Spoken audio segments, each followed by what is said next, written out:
and welcome to the Still to Be Determined podcast, the podcast that follows up on topics from the YouTube channel Undecided with Matt Farrell. I'm Sean Farrell. I'm a writer, and I'm the older brother, and I'm never wrong. With me is Matthew Farrell. Matt, say hello. Hello. Before we start off this episode, I wanted to point out once again, we have a way to directly support the podcast. It is at stilltbd.fm. And in the center of that page, you'll find a link. You can throw us a buck in the tip jar. I also wanted to mention that we are, if you're watching this, you know this. Yes. This podcast is also available on YouTube. So if anybody wants to actually see what we look like, why would they want to do that? You can check us out.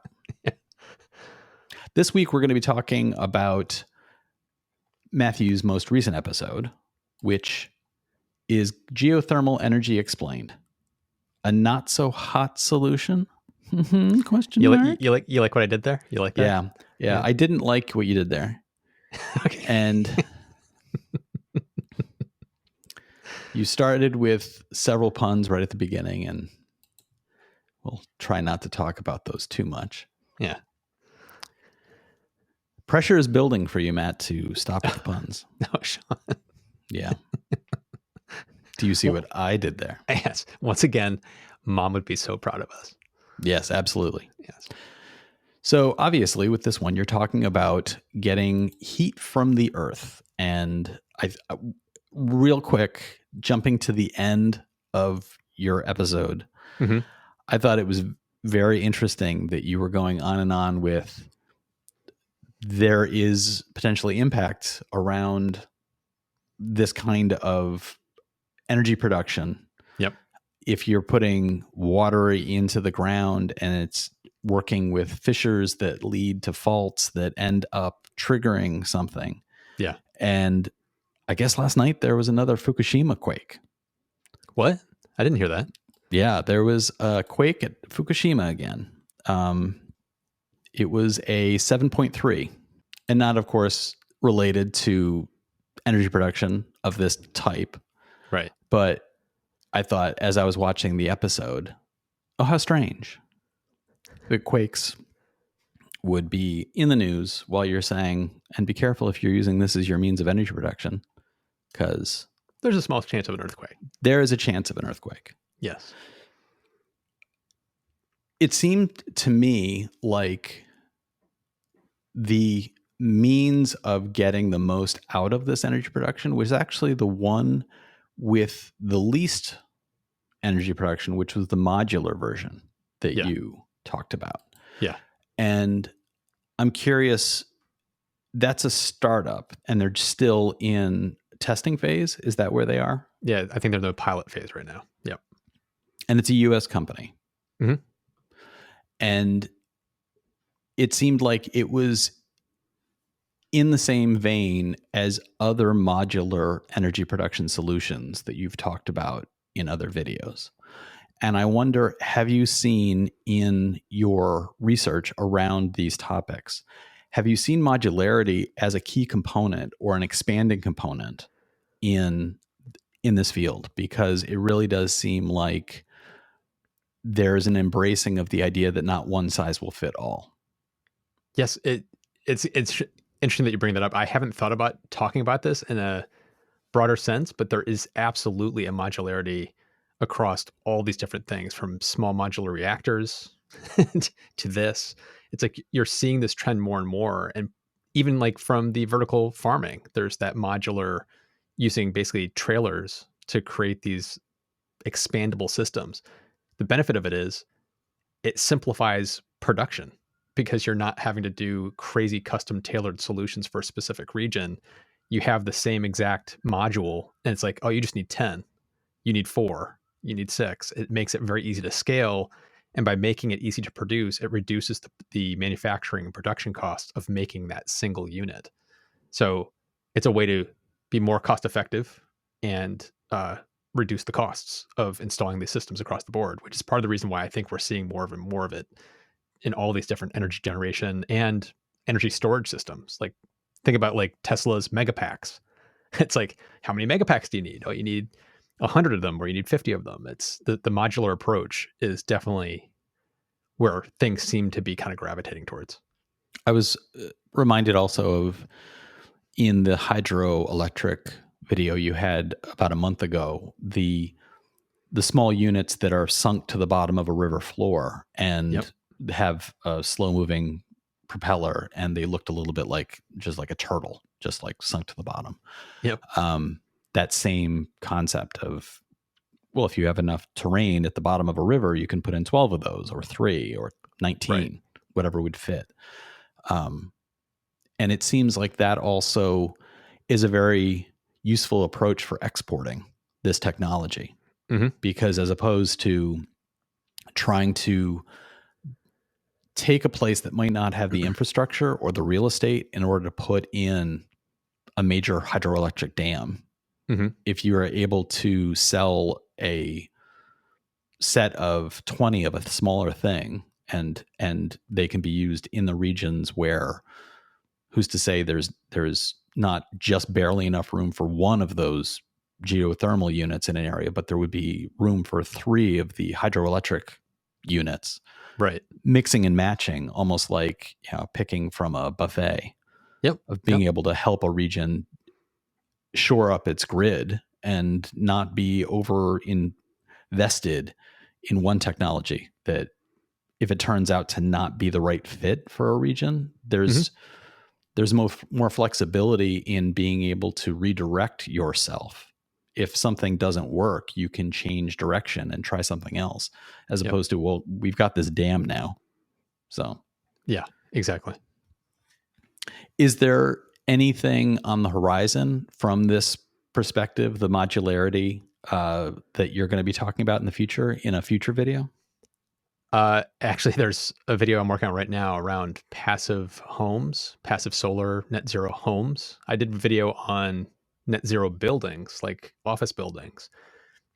I've been looking into houses, and there's interesting companies that are creating modular homes for net zero homes. So, like, they have kind of pre-configured styles that you can pick from, but they're still customizable within that. And the way they're built is they're built literally in a warehouse somewhere else, and the sections of the home are then shipped already manufactured to the location, and then it's like Lego blocks stacking on top of a basement foundation that's been built on site. And so typically when you're building a stick home, when you're building it from the ground up, everything on site, you know, it takes a while to put the framing together and to build the walls up and put the insulation in. And here come these homes that when they slap them into place, it's literally like from one day, all you have is a basement. And at the end of the day, you literally have the entire structure is already built. And then you just have to put the siding on and then do the insides. So it's really cool to see that this modular approach is also in homemaking now too. Right. It seems like it would be a little terrifying if your builders show up and they have giant round yellow heads and expressions that don't change and hands without thumbs. It could be a little scary, but I get what you mean about the advantages of modular thinking. Yeah. I want to dive into the comments on this video, and one of the comments that stood out, which started a little conversation, was from Hetola, who wrote, "This is actually a field where the oil industry can easily and cheaply improve the process." Once again, it seems like there's a connection between the technology at work here and the technology in growing fields. I'm reminded again of the air compression battery systems that you talked about, and how the oil industry already uses components that could be easily converted to that model. And this person's comment was in the same vein. And in response to their comment from Bradley Mossman, he wrote, "I work for an oil field service company. In this difficult time, our company has been quoting to some geothermal companies. The expertise is definitely available." So I found it really strangely encouraging. Yes. That I was like, I read that comment and I was almost like, oh, what a relief. Yeah. as if this was something I've been worried about. Like, but when is the oil industry going to recognize this? It's nice to see that there is some recognition on their part that there is, they have to expand into these other areas because the handwriting is on the wall. It's not necessarily soon, but 100 years from now, will we have the oil fields that we have now? I don't know. But even, Will the industry be focused in the same way as it is now but on even, one yeah, area? but even companies that, like, thinking about it from the oil company perspective of how they seem to be seeing the writing on the wall and they're shifting on a more like microcosm point of view, it's like the actual workers that make up these companies. As this transition happens, a lot of people are going to lose their jobs Yeah, because as things shift, and like you brought up the liquid air energy storage, geothermal, it's like there's no retraining necessary. It's like literally you have the right skills to do this thing over here. It's just, it's not oil anymore. It's, drilling for geothermal, or it's, installing these gas systems that are for storing air for energy storage. So it's a one to one, which makes it such a seamless transition. So these oil workers, natural gas workers will have the same jobs they have today. They're just doing something different with it, which is right. really, really cool and exciting. Yeah. Yeah, there's a reality to huge segments of the populations.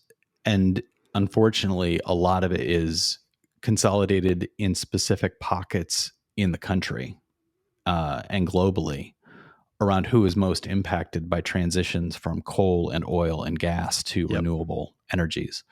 And whether by design in the form of programs to re-educate people into different fields, or by accident, such as the interchangeability of technology from one technology around oil to, oh, this is also usable in geothermal. We have to pay attention to those Yep. transitions and the impact on people's lives. Because if tomorrow it was announced that a law had been changed that effectively takes my job away, Yes. it doesn't matter if the job going away is a collective good for a million other people. Yeah. I personally will respond with, wait a minute, what? That Yeah. you're hurting me. You're cutting me off of the body and unfairly. And the people who are most impacted by that are of course going to be the people least capable of riding it out. It's not going to be the CEOs of the oil companies who are going to be saying, what did you do? Yeah. Yep. They're going to land fine. It's going to be the people who go to work, getting up at 5 a.m. to get to an oil field at 6 a.m. so that they can work for a 12-hour shift. It's those people are going to be impacted, and that needs to be recognized and wrestled with. It's not an easy solution, but it needs to be dealt with. Yeah. A lot of viewers respond to my solar panel videos when I bring up the levelized cost of energy generation. Several people have rightfully so pointed out I should be using the quotes for energy with solar paired with batteries, because that's the only way that technology will really be viable. And it's not fair to just only talk about the solar generation, because without the storage, it's not complete. And they're completely right. And it's like when you talk about this transition, it's energy generation, storage, and then jobs. It's like we can't forget about that jobs side of the business Yeah. of how this is going to impact so many people. And having, you said re-education, which is probably not the right way to phrase this. We have to re-educate you. It's more retraining. Yeah, and retraining. having and figuring out ways that there are, point A to point B is a clear path for these people, so that so they aren't losing jobs. It's just transitioning jobs. It's like the more we have to figure that out. It has to be part of the puzzle. And it's nice to see that the Biden administration is trying to address that exact point as part of their transition plan for cleaner energy. So yeah, it's nice to see that that's being taken into account now. Yeah. And the difficulty is a transition like that is always going to be inherently difficult. Yeah. But pushing the other way and doubling down on status quo is not the solution. No. It is not going to work. Yeah. At best, you delay a hard transition by 10 years or 20. And at worst, you set the entire field back so far that catching up with other industries in other parts of the world it's gonna be impossible. You're gonna effectively be trying to build a fire while also dumping water on the wood, and it's not going to work. This past week, I actually just talked to two executives at two different renewable energy companies. I can't name who they were yet, but I in both of those conversations, what came up was a similar theme where they both said there's kind of like there's the utilities and the energy companies that clearly have their head in the sand and they're pretending that none of this is happening. And then there's the group that is we're on the tip of the spear, we're jumping all in. And then there's this third group that's kind of in the middle, they're reluctantly going along because they see the writing on the wall, but they're going a little too slow, but at least they're starting to move. And so he said, what he's seeing is the companies are clearly heads in the sand. They're going to fall so far behind, they're just going to be gone. They're not going to survive the next decade. And so it's interesting to hear this coming from people who are working in the industry that are saying they're seeing this shift happening in the mindsets of utilities and oil companies.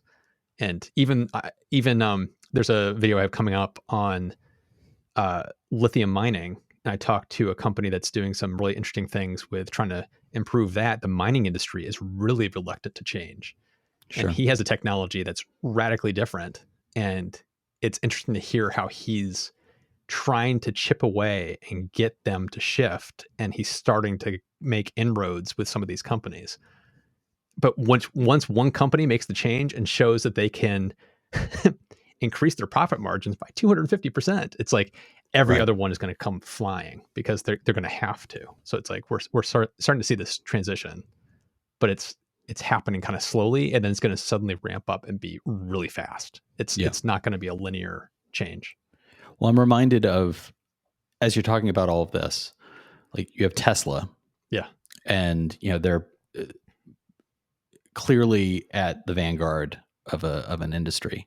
Yep. And there's been two things in the news recently that I picked up on. One was GM announcing that all their cars would be electric by, I want to say it was 2030 or 2040. It was 2030 or 2035. I can't remember off the top of my head. I think it may have been 2035. I think it was more than 10 years. Yeah, more than 10 years. And that news was, my response to that was like, that's great that they made that announcement. It's an audacious plan for them to do. It seems very doable. Yes. Like effectively a 15-year plan to transition completely from combustion engine into electric seems very doable. Mm-hmm. But to go back to things you and I have talked about in the past, is it too late? Is it too late for a company like that to be able to catch up and make something that is workable in the same way? And then another thing in the news that I just read today, which was, it was an article about stock and stock prices. Mm-hmm. And Apple has been going through a big jump in its stock price recently. Mm-hmm. And there's speculation that they are building a car. Oh, yeah. Yep. And I thought, okay, a company whose phone I enjoy is potentially buying a car or building a car. Yeah. A company that has built cars for decades announces a 15-year plan to transition completely to electric. If I had to put money on which company I think will be around in 15 years, I would put my money down on Apple. Yes. I think that is a good illustration of what you just described. Yes. Of companies that are either in denial or slow to adapt. It may be too much for them to play catch up. And I look at GM in that way. It's like, what a shame. And you think about all the thousands of people who are employed by GM. Maybe they can get jobs at Apple as Apple potentially ramps up a car production company.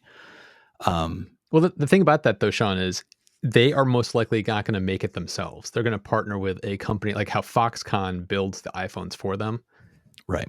The rumor has been that they were going to be working with Hyundai Kia, but that kind of looks like that's not happening. But they're probably going to partner with a company that can produce them for them. Right. Which is going to be a huge boon for that company because that's going to be a revenue stream that's going to be awesome. But your point is, I think, spot on. And part of the reason for that is companies transitioning are having a hard time because they have billions and billions and billions of dollars invested into how to manufacture ICE cars. And companies who are coming at this brand new right now, like Rivian and Lucid and Tesla, are coming at it from, hey, we don't have that baggage. We can build factories that build batteries and electric cars from scratch, and they can spin it up much faster. So where existing car manufacturers need a decade to slowly transition, a new EV company can, like Apple, if they wanted Yeah. to. People are very, I find it funny how people are so like, there's no way they can put out a car in 4 or 5 years. There's no way. And it's like, are you kidding? Apple's the richest company in the world. They have the deepest pockets. If they wanted to put out a car in 3 years, they probably can. It's like Yeah. they can just throw money at it and make Yeah. it happen. And it's like they're coming at it fresh. So it's like they can work with partners who know how to build an EV and they can spin that thing up as fast as they possibly can. Where GM is going to have a hard time making this transition. And if they incorporate the Apple Watch technology into the car will actually tell you if you have an arrhythmic heartbeat. So, well, I'm looking forward to driving my car and constantly having going bing, bing, and having Siri go, yes. It's like, shut up. I didn't say anything, Siri. one last question from the comments. This from Kyle Kramer. Loving this renewable energy series, Matt. Have you looked into Dandelion at all?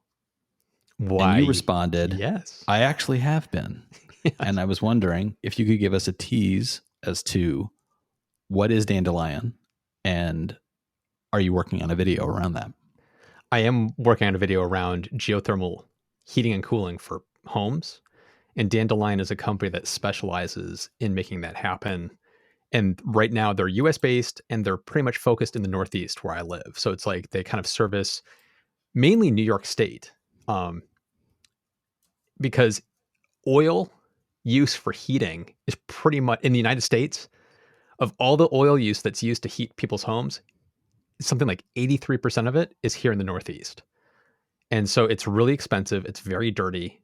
And the whole idea is you can transition from oil into geothermal and it will cost you actually less costs you way less in the long run than sticking with oil. So it's kind of like solar. It's like you get solar in your house. It's a little more expensive up front, but in like 4 years, it pays for itself. It's the same thing with geothermal. It's like it's a little more expensive up front, but in 6 years, it pays for itself and it will last for 30 more beyond that. So it's it's kind of nuts to have a heating and cooling system that theoretically will earn its keep and then be basically a profit maker for you after a certain point because it's so efficient and so good. It's like I would love to have a geothermal system, but in my current house, cost wise, it doesn't make sense. With natural gas is so cheap, geothermal is so expensive up front. The cost benefit analysis doesn't quite work out for me in my current house. But if I build a new house or got a new house and had to install something, then I probably would be doing geothermal. But it's like that's what Dandelion does is they help you walk that field of finding the most economical geothermal system and getting all the tax credits and rebates and things that you can get for it. So it's an interesting company. Interesting. I look forward to that video. Yeah. So now we will transition to the second half of our show, as we usually do. We talk about some things that we are watching, either television or movies. And Matt, I'm flipping a coin. Uh-oh. Here we go. Do you want to call it? I'm going to call tails. It is tails. You get to go first. Yay! There's just two things. I want to kind of follow up. Last episode, I brought up how I started watching Babylon 5, and I thought it was just horrific. And I was like, how do people dumpster love fire? This? Yeah. How do people love this show? Well, I'm probably about 2/3 of the way through season 1, and I'm starting to get glimmers of, okay, I think I see why people like this show. I still think it's a bad show in the general sense of things. Yeah. The acting has gotten better. It has gotten better, but it's still a little hacky. The writing has absolutely gotten better. People are saying things that seem like human beings speaking from emotion, where instead of just being action man talking about getting in, but it felt like kids playing with toys in the beginning, and now it feels like It's starting to Right. feel a little more natural. Um, I don't I'm know if going to that's shoot you with my laser booster. Boom, boom, pew, right. pew. My Yeah. laser booster blew you up. Boom, boom. Yeah. Yeah. So now it's And starting then to get into, later on, it's like, I'm scared of the laser booster. yeah. So it's like I'm getting to the point now where it's getting to the end of the season and they've been setting up larger plot points for there's this big story that's happening that's where it felt like it was 1960s Doctor Who quality filmmaking with Star Trek light storytelling. It now Right. is starting to feel like Doctor Who 1960s quality set dressing with something that's completely different from Star Trek, which is it's surprising me how it felt like it was trying to be Star Trek and then it's starting to diverge and it's like this is something completely different. So I still don't say, hey, go out and watch it, but Yeah. it's more of a I'm becoming more hopeful that I actually will start to really enjoy the show, genuinely enjoy the show, where it's like I'm starting to see the seeds of a good show there. And it'll be interesting to see if it does pay off in seasons 2 and 3 and stuff like that. So it's Yeah. my takeaway is, hey, okay, it's no longer painful to watch. Yeah. I'm just my one quick comment Mhm. to follow up on all that is I think it is a little bit like a mix of Doctor Who with a soap opera. Yeah. Yes. That's a good analogy. Yeah. It's a Yeah. kind of a good way to describe it. The other thing I want to kind of bring up is there's a new show on Sci-Fi. There's a theme here. I like science fiction shows. Uh, there's a new show on Sci-Fi called Resident Alien with Alan Tudyk. And I, if anybody who watched Firefly, I love that guy. He's actually got some really good dramatic chops, but his comic timing is just unbeatable. He is so just the impeccable timing of his comic delivery is just Yeah. incredible. But he can turn on a dime and make something suddenly feel very emotional. So he's really good. This show is he plays an alien that crash landed on Earth, and this is not giving anything away. This comes out really pretty much right at the beginning. Yeah. He basically was coming to Earth to drop a device that was going to destroy all of us, and he crash landed. So now he's had to assume a human form, which is Alan Tudyk, and he's in the middle of Alaska and he's trying to find the device that fell off his ship when he crashed. And he's trying to do it before the humans discover this stuff when the snow starts to melt. And then he's been called into the town because the person he took the appearance of is a criminal pathologist and doctor. And the town needs a doctor, and they come to him for an emergency. So he's now having to learn on the fly. He thinks humans are dumb apes, and so it's like he's basically playing the role of a town doctor. And it is the show is fantastic because his character has learned how to speak English and how to behave by watching Law and Order. Okay. And he's obsessed with the show Law and Order. So like when they call him in to look at a dead body, he gets genuinely giddy of like, I get to solve a murder. He's all super excited about it because he loves Law and Order. So it's really a very funny, quirky show, but it's got this real dark streak because he's here to kill us all. Right. But he's also trying to hide, and hijinks ensue. So it's one Right. of those. His physical comedy of playing alien in human form, little ways he holds his hands. When you see him in his normal form, it makes sense why he's in this. He holds his hands in a certain like T-Rex kind of way. It's like you understand why he walks the way he does, why he talks the way he does, because of the way it's like his physicality of this role is just awesome.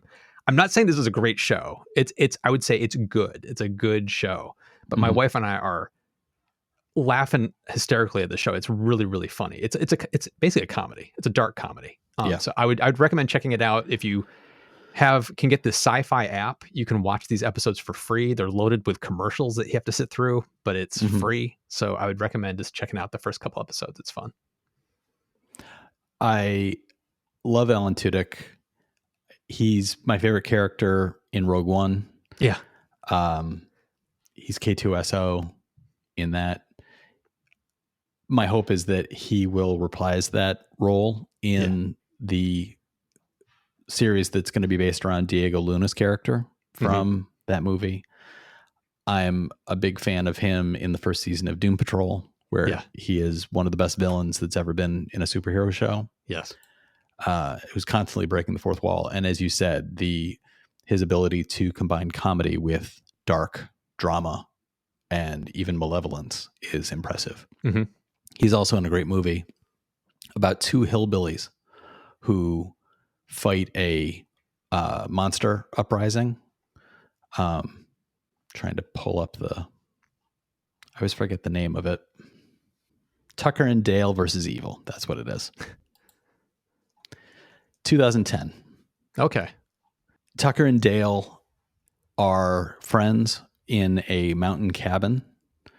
And when a bunch of college-aged teens show up, they believe that Tucker and Dale are malevolent hillbilly killers. And it ends up being a dark comedy of these young people, in effect, killing themselves in terrible ways, but in ways that keep reaffirming for the other kids that the two hillbillies are responsible for doing this. So it's things like accidentally throwing themselves into wood chippers, accidentally cutting their own heads off with chainsaws. And these two poor hillbilly guys standing there covered in blood going, "Oh my God, did you see what they did?" And then from another angle, here comes another college student who just sees a blood-soaked hillbilly holding the chainsaw. Yeah. It is a very funny, very bloody comedy in the style of it's an actually funny movie as opposed to something like, I would put it in the same vein as Army of Darkness. It's that kind of movie. It's a lot of fun. So the two things I wanted to talk about were, once again, following up on the Polly Platt filmography that my girlfriend and I are going through. We had a strangely forgotten comedy, which is available on YouTube. I don't mean you can rent it from YouTube. I mean, if you look for it on YouTube, you will find a surreptitiously uploaded version of this movie. It is not available for rent or streaming or even purchase anywhere. I'm not sure who holds the rights to what that are keeping it from being available. I don't know if it was intentionally just let adrift because of concerns about what the content is, but it's the movie Young Doctors in Love, and it's from 1982, and it was directed by Gary Marshall, and it stars Michael McKean and Sean Young, and it is the story. It's basically if you remember Soap Dish, which is a brilliant take on soap operas and the construction of soap operas. This movie is effectively a soap opera combined with the comedy of a movie like Airplane. And it is not a great movie. And it has an opening 30 minutes that you kind of just have to sit through and be like, I don't really think I'm laughing at anything. But by the time you get to the end, it has found its stride. Again, not a great movie.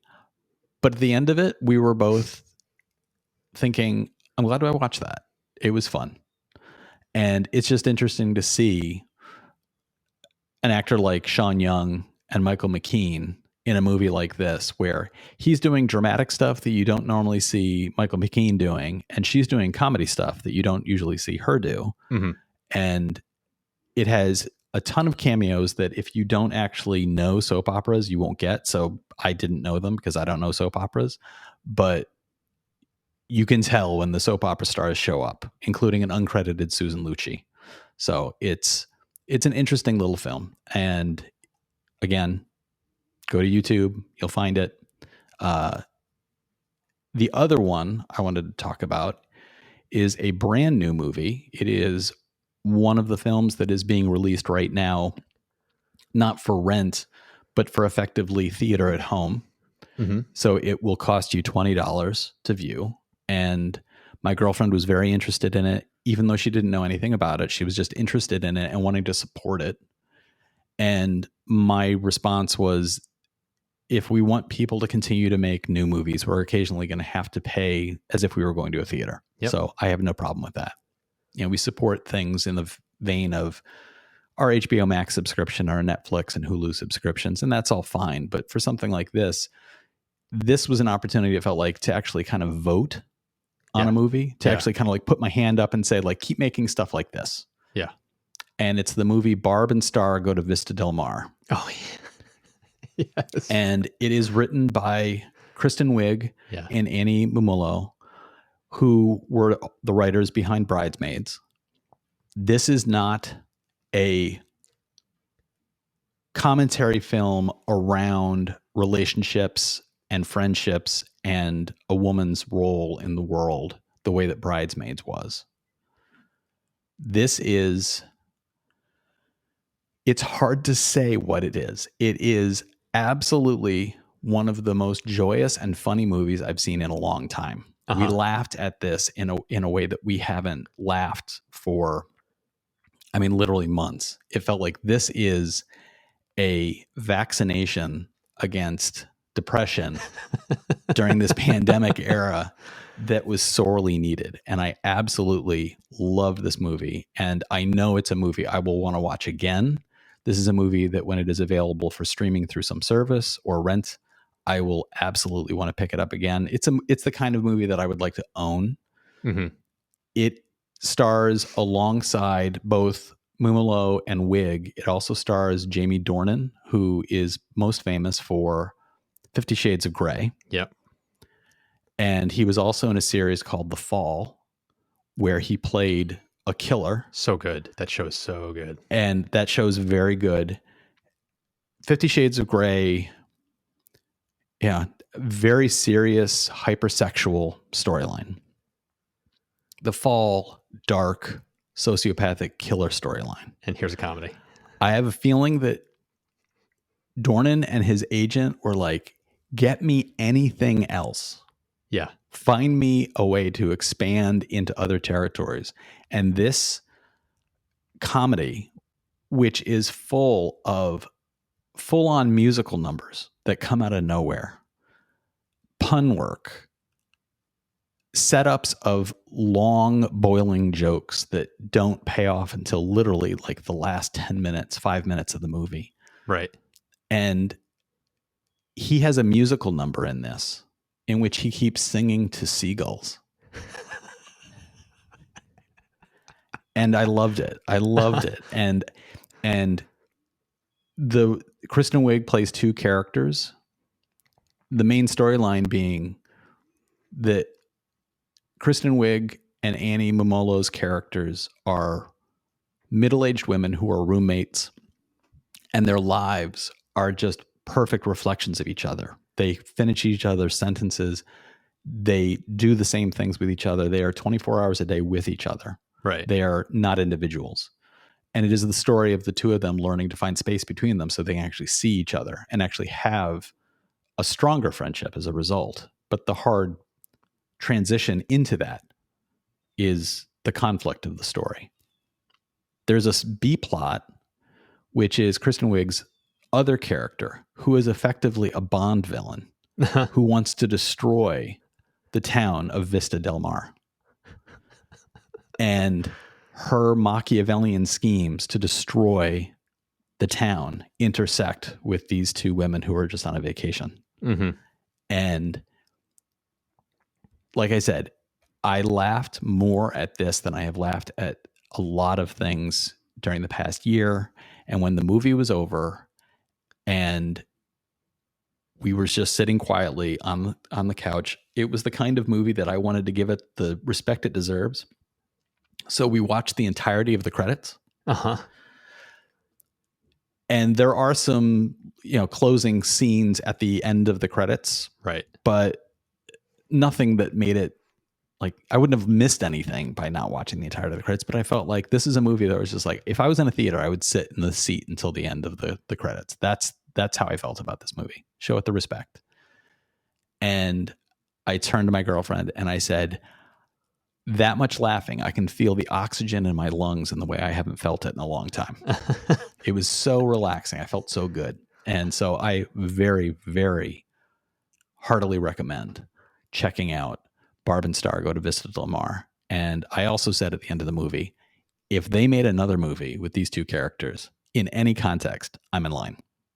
I'm ready to go. Yeah. So I saw an interview with Kristen Wiig where she described that they came up with those characters during Bridesmaids, mm-hmm. and they would just joke around creating like storylines around them, just talk as them, and they got all into it, and they started trying to pitch this as, hey, what if we did this? And everybody's kind of like, what? No. Yeah.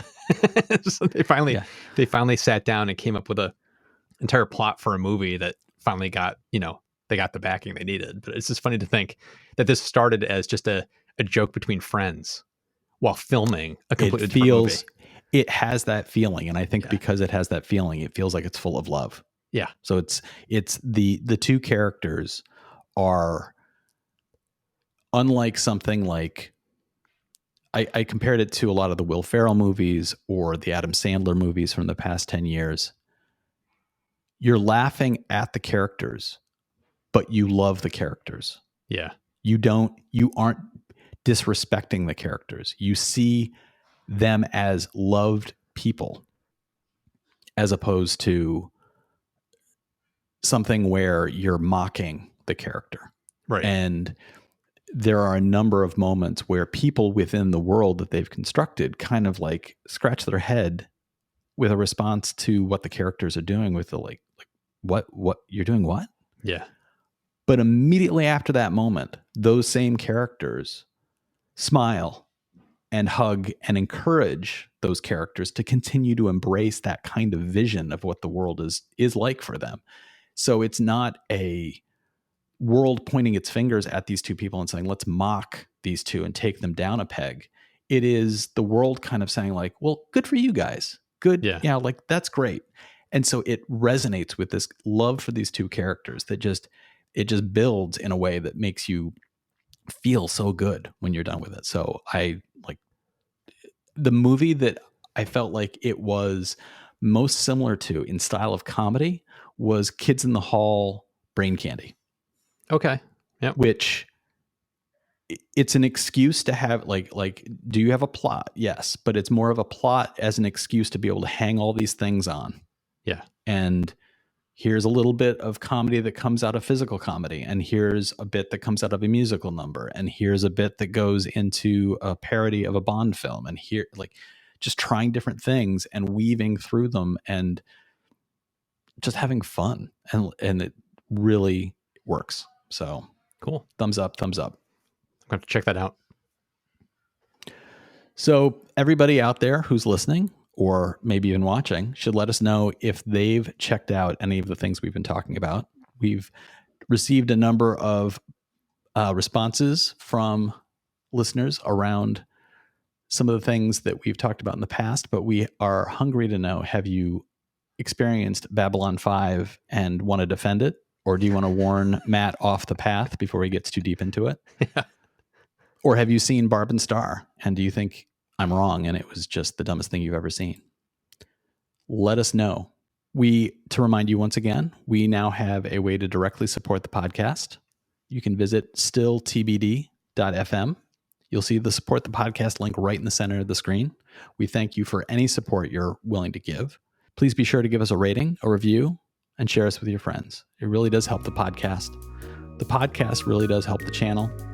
The channel helps Matthew, and then Matthew helps me. We'll talk to you again next time. Thanks so much for listening.